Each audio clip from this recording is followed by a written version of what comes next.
We have been telling you for months now about the amazing work that Kim Kardashian has been doing on prison reform with the help of several high-powered attorneys who have been working to get the release of prisoners who have, for the most part, have been low-level drug offenders who got life sentences. I want to give those sisters there. What is it? Brittany Barnett. Brittany Barnett and My Angel Cody. My Angel Cody. Yes. Right. Did amazing work, and they are continuing to do that work. But there is something that Kim Kardashian has been pushing for lately that is, for the first time, she's getting some serious backlash, and that is her efforts to get Kevin Cooper, a death row inmate here in California, to get him not only get his sentence reduced, but to get him exonerated, to get him released from prison altogether. We told you she went last week to visit him at San Quentin. Yeah, she is. And we should say notorious case, 1983.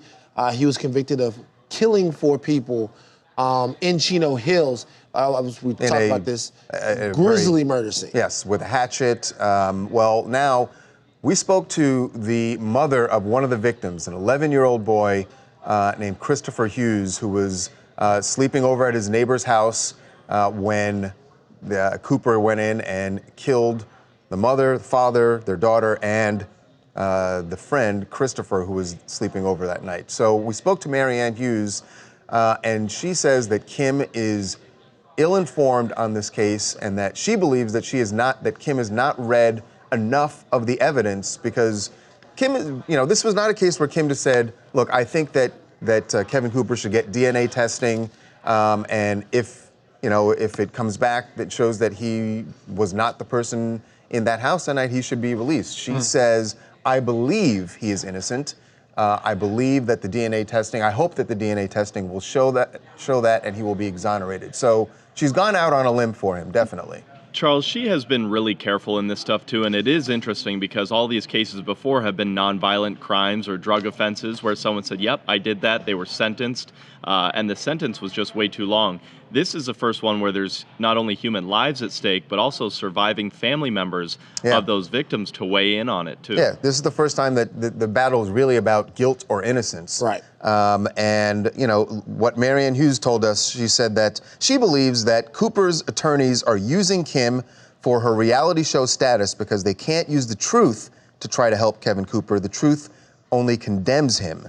And she says, as for those photos of Kim when she went to San Quentin last week, Marianne said, it makes me feel sick to my stomach and I pity her for what she's doing to us. There's nothing to justify what she's doing to us, the immense pain she is causing us. Now, I should say this, you never want to minimize or even try to contextualize a mother's grief after something like that has happened to her son. Right. But Kim Kardashian is far from the only person that believes in the innocence of Kevin Cooper. Right. I actually read an entire breakdown from a gentleman that works at the New York Times point out a case for the innocence of Kevin Cooper, so you would assume that Kim Kardashian would have that same information. Right, and I think that New York Times article you're talking about is when, if I remember correctly, last year, that's what got Kim initially interested in this case, and then she said she read more and wanted to get involved. And you know that Kim did her homework. I mean, no one is more savvy in the court of public opinion or how things work and how you're perceived than Kim. So I think that she'd really be very careful before putting her voice behind something so controversial, too. And the DNA testing, by the way, that Kim implored first Governor Jerry Brown and now Governor Newsom, and the DNA testing has been ordered. I believe it's actually, the test has been done.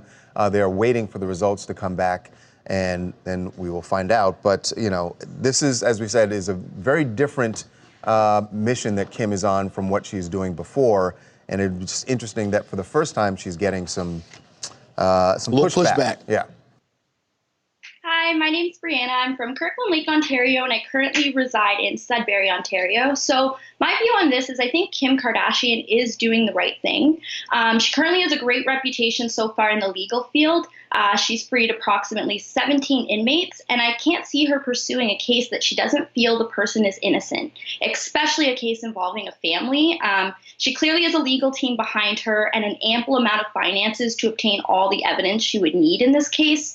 And everybody knows knows how the Kardashians are with their family. They stick together. So to take a sensitive crime involving a young child, I just don't see her representing a person that she knows is 100% innocent.